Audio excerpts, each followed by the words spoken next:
नमस्कार मित्रों, आपका हमारे चैनल में हार्दिक अभिनंदन है।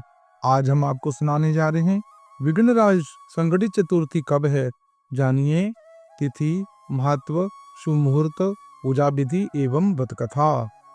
अश्विनी मास के कृष्ण पक्ष की चतुर्थी तिथि, जिसे विघ्नराज संकटी चतुर्थी के नाम से जाना जाता है, इस बार 10 सितंबर मंगलवार को पड़ रही है।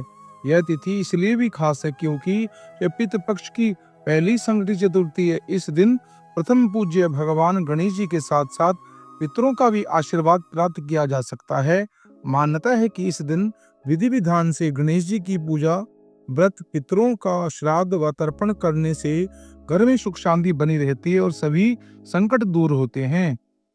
पंचांग के अनुसार अश्विनी माह की कृष्ण पक्ष की चतुर्थी तिथि का आरंभ 10 सितंबर को दोपहर 3:37 पर होगा और इसका समापन 11 सितंबर को दोपहर 12:45 पर होगा। उदय तिथि के अनुसार यह व्रत 10 सितंबर को ही रखा जाएगा। इस दिन वृद्धि योग और ध्रुव योग का निर्माण हो रहा है। इससे इस चतुर्थी का महत्व और भी बढ़ जाता है। संकटी चतुर्थी का अर्थ होता है संकटों को हरने वाला। इस दिन व्रत रखने वाला, पूजा करने से जीवन की सभी बाधाएं, रोग, परेशानी आदि दूर हो जाती हैं। माताएं अपने संतान की लंबी उम्र और उत्तम स्वास्थ्य के लिए व्रत रखती हैं।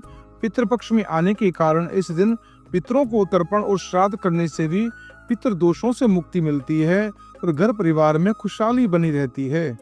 अब जानिए पूजा की विधि। प्रातः काल ब्रह्म मुहूर्त में उठकर स्नान करें और पीले वस्त्र पहने। गणेश जी की पूजा स्थल को साफ कर भगवान गणेश जी की प्रतिमा स्थापित करें। उन्हें दूर्वा, सिंदूर और लाल पुष्प अर्पित करें। भोग बूंदी के लड्डू का भोग लगाएं। उनमें से 5 लड्डू ब्राह्मणों को दान करें और बाकी प्रसाद के रूप में परिवार में बांटें। पूजा के दौरान श्री गणेश स्तोत्र, अथर्वशीर्ष और संकट नाशक श्री गणेश स्तोत्र का पाठ करें। ओम गंग गणपते नमः का मंत्र का 108 बार जाप करना अत्यंत शुभ माना जाता है। शाम के समय गाय को हरी दूर्वा या गुड़ खिलाएं। रात में चंद्रमा को अर्घ देते समय सिंहिका गर्भ संभूते चंद्रमंडल संभवे अर्घ गृहाण संखेना मम दोष विनाशाया, इस मंत्र का जाप करें।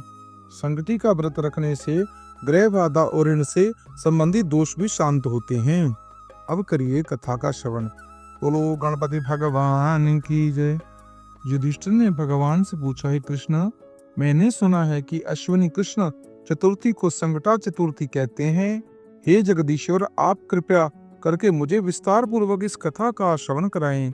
श्री कृष्ण ने उत्तर दिया, प्राचीन काल में यही प्रश्न पार्वती जी ने गणेश जी से किया था कि हे देव, अश्विनी मास में किस प्रकार गणेश जी की पूजा की जाती है, इसे करने से क्या फल मिलता है। यह सुनकर गणेश जी ने कहा, हे माता, सिद्धि की कामना रखने वाले व्यक्ति को चाहिए कि अश्विनी मास में कृष्ण पक्ष की चतुर्थी की पूजा इस प्रकार करें। श्री कृष्ण भगवान कथा का श्रवण करें। अश्विनी मास की संकटी चतुर्थी को श्री कृष्ण तथा वाणासुर की इस कथा के अनुसार एक समय की बात है।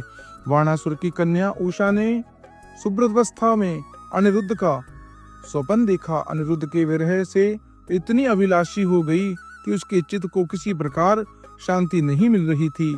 उसने अपने सहेली चित्रलेखा से त्रिभुवन के संपूर्ण प्राणियों के चित्र बनवाए।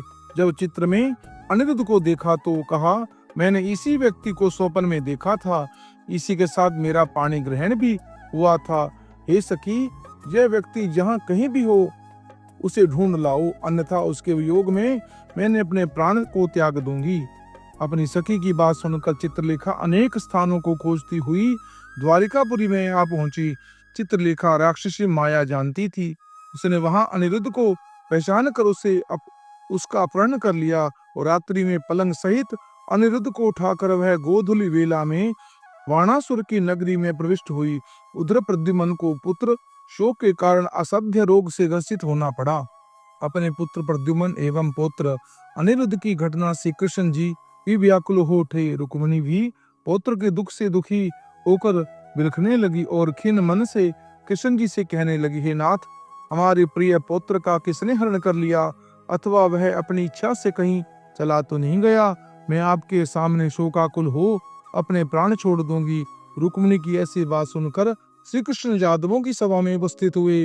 वहां उन्होंने परम तेजस्वी लोमेश ऋषि के दर्शन किए। उन्हें प्रणाम कर कर श्री कृष्ण ने सारी घटना कह सुनाई। श्री कृष्ण ने लोमेश ऋषि से पूछा कि हे मुनिवर, हमारे पुत्र को कौन ले गया? वह कहीं स्वयं तो नहीं चला गया? हमारे बुद्धिमान पुत्र का किसने अपहरण कर लिया? यह बात मैं नहीं जानता हूँ।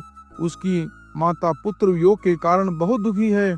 कृष्ण जी की बात सुनकर लोमेश मुनि ने कहा, हे कृष्ण, वाणासुर की कन्या उषा की सहेली चित्रलेखा ने आपके पुत्र का अपहरण किया है। उसे वाणासुर के महल में छुपा के रखा है। यह बात नारद जी ने ही बताई है। आप अश्विनी मास के कृष्ण पक्ष की चतुर्थी संकटा का अनुष्ठान कीजिए। इस व्रत के करने से आपका पुत्र अवश्य ही आ जाएगा। ऐसा सुनकर मुनिवर वन में चले गए। श्री कृष्ण ने लोमेश ऋषि के कथन के अनुसार व्रत किया और इस व्रत के प्रभाव से उन्होंने शत्रु वाणासुर को पराजित कर दिया। यद्यपि उस भीषण युद्ध में शिवजी ने भी वाणासुर की बड़ी रक्षा की थी, फिर भी वह परास्त हो गया। भगवान कृष्ण ने कुपित होकर वाणासुर की सहस्त्र भुजाओं को काट डाला। ऐसी सफलता का कारण व्रत का ही प्रभाव था। श्री कृष्ण जी महाराज ने श्री गणेश जी को प्रसन्न करने तथा संपूर्ण विघ्न को हरने के लिए इस व्रत के समान कोई दूसरा व्रत नहीं है। श्री कृष्ण ने कहा, राजन, संपूर्ण विपत्तियों के विनाश के लिए मनुष्य को इस व्रत को अवश्य ही करना चाहिए। इसके प्रभाव से आप शत्रुओं पर विजय प्राप्त करेंगे एवं उत्तराधिकारी भी होंगे। इस व्रत की महिमा का वर्णन बड़े बड़े विद्वान भी नहीं कर सकते। हे कुंती पुत्र, मैंने इसका अनुभव स्वयं किया है। यह आपसे सत्य कह रहा हूँ। इस प्रकार भगवान के कृष्ण के समस्त संकटों का नाश करने वाले संकटी चतुर्थी का व्रत जो भी करता है, उनके समस्त संकट दूर होते हैं, विपदा दूर होती है। मित्रों, यह पवित्र पतित पावन कथा का श्रवण करने मात्र से मनुष्य के समस्त कार्य सफल होते हैं, मनोकामनाएं पूर्ण होती हैं। मित्रों, इस कथा को आप अपने इष्ट मित्रों को शेयर करें, पुण्य के भागी बने। हमारे चैनल को लाइक करें और कमेंट बॉक्स में ओम जय गणपति अवश्य लिखें।